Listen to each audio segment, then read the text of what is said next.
Welcome, everyone. So good to have you here. In 2010, Julie Beck, a church leader, said, "Women are like lionesses at the gate of the home. Whatever happens in that home and family happens because she cares about it. It matters to her. She guards the gate." Welcome, everyone, to the Lioness at the Door podcast. This is a place where we discuss timely, healthy habits for our thinking, planning, and doing as we stand as lionesses at the doors of our homes and our individual lives. We're just two regular girls talking about our daily challenges from a gospel perspective.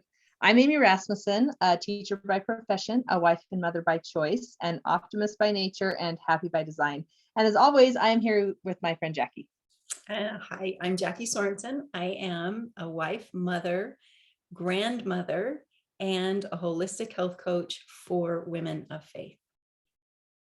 We're so thrilled to have you with us today, and we're excited about today's topic. Last week, or in our last episode, we discussed clutter and what it is. And the definition we're functioning under for clutter is that it's anything that provides unnecessary noise in our lives.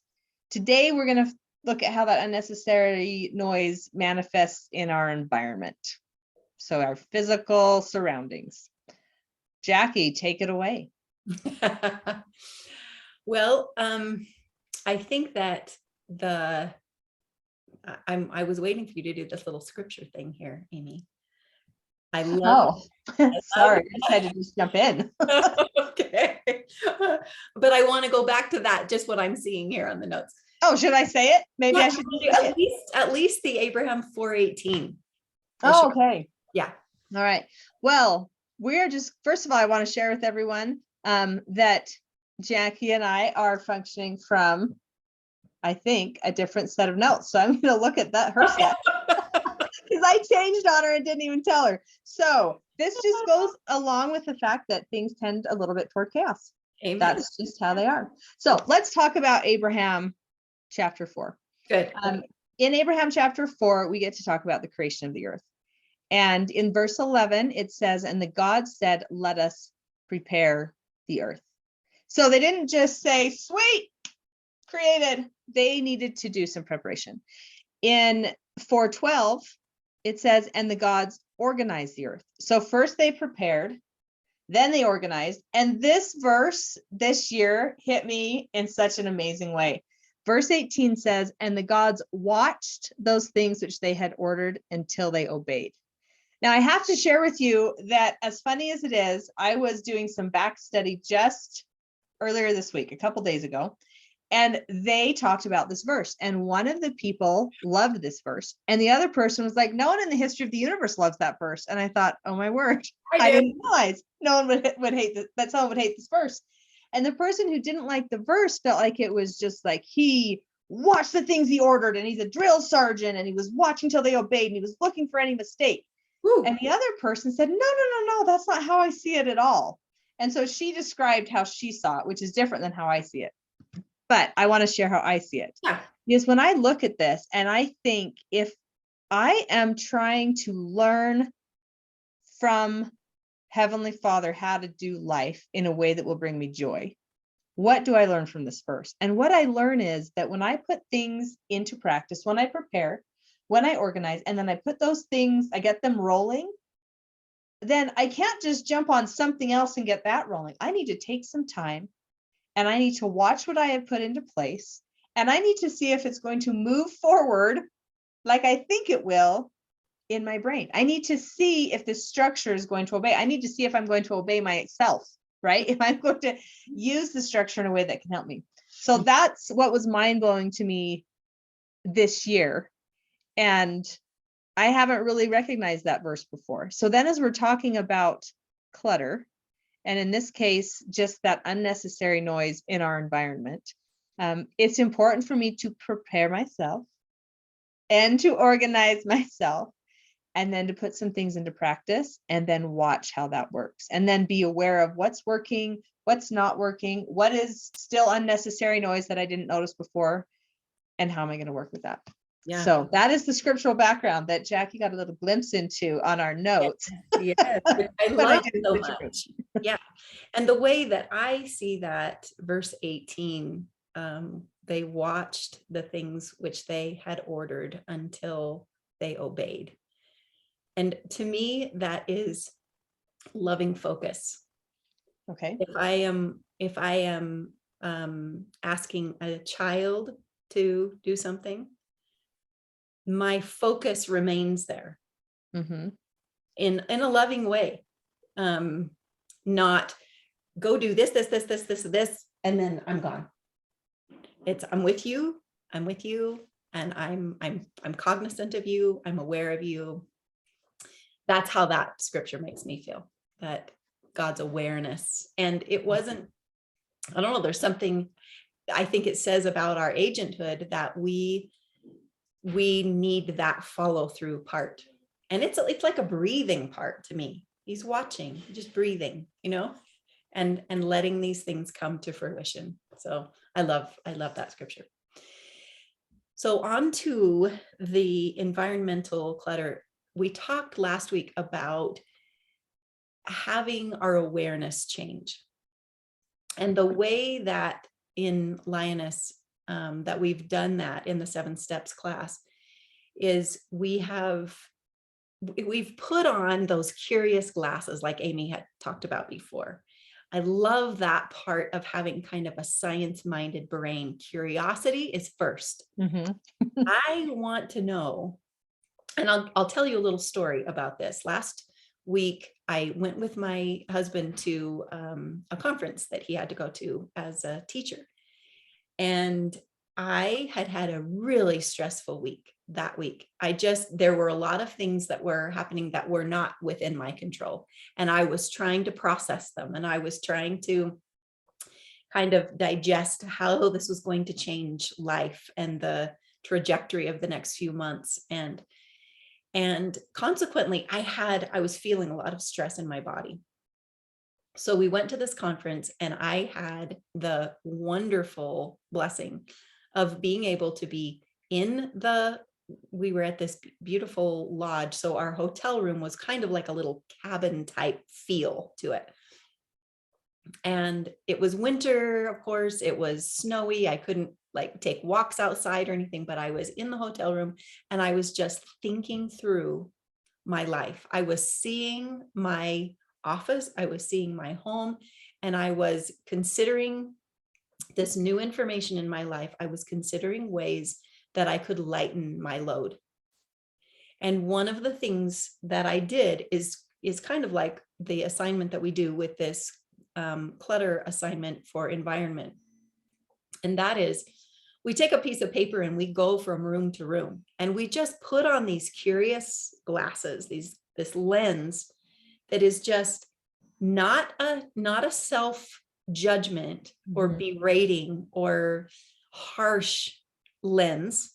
It's a curious lens. I wonder what is in my environment that might be making life heavier than it needs to be. And as I was laying in my hotel room, there was a really nice cushy couch.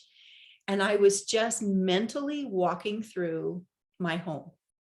And one of the things that I recognized was that in my office, on my window seat, was a bunch of stuff in progress.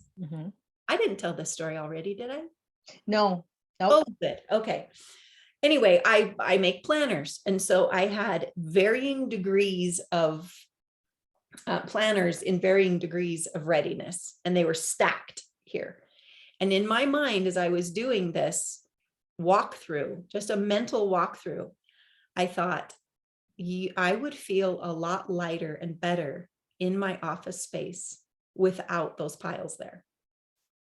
Granted, they're kind of necessary piles. And so I needed to find a different thing to do with them. But in my mind, I decided I have this blue plastic crate downstairs that's empty. I could order those planners in that box and I could put that box over in this little space right here and open up the window, open up the feeling of light and air, and so that when I walk into this room, I don't feel the weight, the heaviness of a project that is never finished, Right. that it's all, it's always going. So that's just a small example. You don't even have to be there. You don't even have to be in your space to do this. You can just close your eyes and walk through it and ask for the Spirit to help you to see the spots, see the trouble places where you may not even recognize that there is noise. I've heard before, and I think it's true, that everything that we own has a place in our minds, even if we're not consciously aware of it. Like my mind knows what is in the closet under the stairs in the basement. I don't think about that stuff, but it's cataloged, somewhere in here, and is taking up a little bit of my energy. Just owning things requires energy.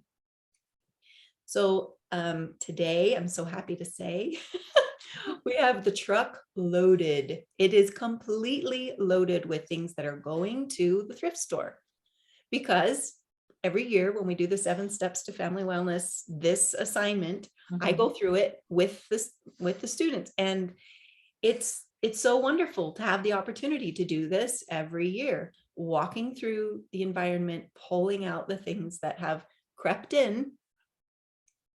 And they do that, right? Because here we are on this spinning planet, and things are evolving and never holding still, always changing. Things are always coming in, things are always going out, hopefully. And it's a wonderful feeling. It's a wonderful feeling to just lighten it back up again, because it creeps in without our awareness, right? Right. I think this is such an important thing to know and to remember, that it's not a failure in ourselves that things creep in. It's actually the natural order of things. If we are going to have growth and progression, then there will be a natural cycle to time to bring things in, time to take things out, right? Time to bring things in, time to push things out. And what's interesting, last week I talked about entropy, and in the scientific idea behind that, the scientific meaning, I guess, definition behind that, has to do with a closed system. So imagine a pot on a stove, right? And heat from the stove can go in through that metal, and heat, when you turn the stove off, can also come out, right? So it will dissipate, the heat will dissipate. So that transfer of heat is happening, but the pan makes it, and the lid on the pan makes it so that you're not getting dirt in what you're cooking. It makes it so the water's not all over the place or whatever. So there's a system, and it's a closed system. And that's what we're talking about right here, having this system where every year you let the heat go out, and because during the year the heat comes in, and so that heat exchange can happen. The fact that there's the natural flow so that we can learn, we can grow, we can progress. And yet it's not just a puddle on the floor that anyone can walk through and anyone can put dirt in, and then we're supposed to want to drink it or use it for our food. So that's kind of the connection to entropy, which I think is interesting. And I think too often as people, we can feel like it's a problem. Like, what's wrong? Why did I let this stuff into my life? Well, because that's how life is. So just remember that this is a cycle that you will come back to, and it will be time again to recognize where the noise has creeped in. And we never live a year exactly like we did the year before. Thank heaven. Yeah, if you're raising children, I have never been a parent of a 15-year-old, a 13-year-old, and an 8-year-old living where I live, recording a podcast with you. Like, this has never happened in my life, and frankly, it will never happen again. Right? Because everything shifts and everything moves. So we need to be flexible enough to be able to go with that flow. Think of a river, right? We don't want to be rigid, but we also don't want to be just helter-skelter everywhere. So let's talk about the energy on the stove. Yes. Heat transfer is energy. The energy in the closed system, that's our responsibility. And we're giving energy to the things that are around us. And we, I think, oftentimes can go into that victim brain and feel like it owns us, we don't own it. Do you ever feel like that? I have felt like that on many, many occasions. Like it's just bombarding me. I'm just being overwhelmed by all this stuff. But that's the victim brain. We want to step back over and say, I am the owner. Mhm. I am the decider. It's my space. Yep. Why don't we do that more often? It's an interesting thing. We give away our power so easily, so often. And anyway, so I want to say also that if you don't live by yourself, there are going to be other people owning things. Right. And within that system, we need to look for the win-win. It's not my way or the highway. Right. It's not, I have to be a victim to all the stuff that everybody else wants to have in our environment. Find the win-win. It exists. It truly does. And we can find Okay. it when we're standing in our agent shoes. We're being responsible for our words, our body language, our lovingness. And we can ask for a discussion, we can ask for input, we can be calm, we can be gentle and kind and respectful, and we can be firm at the same time. This is how I would like our home to feel. I want to invite you to help me. I want to invite you to be part of this process and help me recognize when my stuff has gone haywire. And let's do this together. Right. I have a picture that I found in relation to entropy. And sorry, we're not advanced yet enough for me to put that up on the screen now, but it shows that there is low entropy, low tending toward chaos when it's a single person.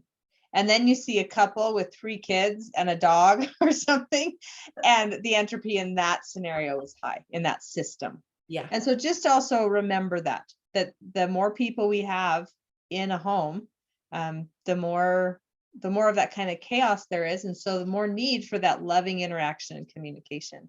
One other thing I was thinking about as you were talking about inviting people to come along with this is that I think we also show up differently with what we want in our environment. Someone who I love listening to talks about people who want things to be very simple. They want things to be just minimal, right? So like the whole minimalist movement. And then there are those people who want the feeling of abundance. And so the person who loves the feeling of abundance is going to go into a minimalist environment and feel like it's stark and not comfortable and just like a hospital or something, right? And yet for the person who wants that amount of simplicity, and they've decided that lots and lots of stuff is noise for them, they want that simple environment. The person who likes a simple environment can walk into an environment where someone likes a little more abundance, and they can feel overwhelmed. They can feel like there's noise everywhere, right? And so just recognizing that then in that family or with roommates, or, if there are multiple people living in a space, figuring out the balance for those who maybe love a little bit more of that abundance and those who love a little bit more of that simplicity. And then realizing, even if you love the abundance, there's still noise for you to find. It doesn't mean you have to become a minimalist. It means you need to go through and say, what's really noise here? What's not giving me energy? What's not giving life to me? And what is? So Yeah, that's part of the trick too, is that we're different people. Well said. I like that. I like that a lot. And that, I think, is the root often of any conflict that we have with our family members, because we see it differently, especially if you're talking about teenagers. Right. And I heard someone say this years ago, and I think it's true. Just let the teenagers breathe. Just let them breathe. Let's not be too crazy about the bedroom. I mean, certainly there can be boundaries. We don't want things growing. We don't want things living. It is part of a system. It is part of the system of the whole house. But man, they need time to knock around and what am I? Do I like minimal? Do I like lots? Do I Right. how do I control this space? How do I take care of my clothes? I got all this stuff going on in my head as I'm growing at this really incredible rate. So let's just be gentle there. Right. Let him have some space. And what's interesting, so I am absolutely more someone who loves abundance. And just to give a reference, those of you who are like, I want to hear more about that. Gretchen Rubin on her podcast Happier talks about abundance lovers and simplicity lovers. And she kind of goes into a whole bunch of stuff. But I like more abundance and my spouse likes more simplicity. Mm-hmm. And so we kind of have to figure out how to make that work. And then you bring the children in, right? Yeah. And it's another, and 2 of them are teenagers. So it's another whole. I have a potted plant that I made, that I put together, and it has a shade loving plant in one half, and it has a sun loving plant in the other half. And I call it my marriage pot. Makes sense. Yeah. Because we're in the same pot. We planted ourselves there together. Yep. And one of us likes that exposure and one of us likes this exposure. And we need God. That's all I can say. Right. Gotta figure it out. And in the end, like, honestly, when things are rolling well, not only in this, but in all kinds of life, when we can celebrate the 2 differences, it becomes amazing, right? Because the shade loving plant gets the shade from the sun loving plant. Right? Yes. I mean, that's the whole point of that pot, is that Yep. in the end, it's actually better than if they had 2 separate pots. Yes. But figuring out how to make that work is the work of a lifetime. Again, it takes a great deal of faith. Yes. Stay in the pot. Right. and know that it is an act of faith. Yep. Absolutely. Well, we would like to, we would like to send you away with something to do. And if you have come up with an idea that you want to do, go for it. And we'd love to hear how that works for you. If you'd like maybe a little direction, then I would suggest just taking that question that Jackie talked about using in her class, where you take a piece of paper and you walk around your house and you're just curious. Remember, this is not a judgmental activity. This is not a time to say, like, oh, why is that still there? Oh my gosh, why haven't I gotten rid of that? Like, nope, no judgment, just curiosity, right? What in your environment is weighing you down? And what's great about this is you are not going through the process right now initially and doing anything about it. That will come for you. But right now, just walk through your house and have a piece of paper and be curious and ask yourself, what in my environment is weighing me down? Jot it down. Now, if you don't want to do the whole house, think about just doing a room. Sometimes I will choose to, I call it doing a room by room, and I'll just kind of go through and be like, what needs to happen in this house? And so it's basically the same concept. And yet sometimes I say, I just want to look at my bedroom, the place that I want to go to recharge and renew. And that is what I currently even have space for, because I still have to keep everything else rolling. But I can go in my room and say, what's causing me noise? What's noise here?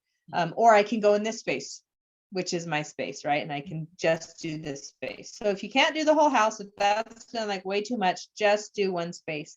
And if you don't want to do a whole room, because that also feels like a kick in the head, you can consider doing one drawer. You can consider doing one cupboard. You can consider just bringing it down to the smallest thing, because what's amazing about these principles is when you do it in the very smallest way and you step out into faith, and then it works for you, then you have more energy to do the next step and the next step, right? So do what works for you. And if you're not in your environment and you want to do something right now, remember, you can do what Jackie did and just walk through it in your mind. So we invite you to do that and would love to hear about your experience, about what maybe was surprising to you. Jackie. If you're having a difficult time, if you think, I want to do this, and then you hit a wall, I think you can be pretty safe in knowing it's judgment that's keeping you from moving. Yes. If you can pull the judgment out and be in that self-compassionate place and be in agenthood. As soon as you step into that judgment and why did he bring this home and I hate it that blah, blah, blah, blah, then you know you've moved into the victim mode. Right. So pull back, be in your agenthood, be a big girl. And I don't say that in a judgmental way. I'm Right. just saying this is what it takes. It takes us standing up, being responsible for our own stuff, for our own messes. And it's okay. It's okay. We all have them. We all have them. No one has a perfect space, period, ever. And we guarantee that on the other side of this, it is better, right? That's the faith and the hope, right? That you're like, okay, I'm doing this uncomfortable thing or whatever, but it really is better. Yep. So come with us, come Yep. and see better, one step better than before.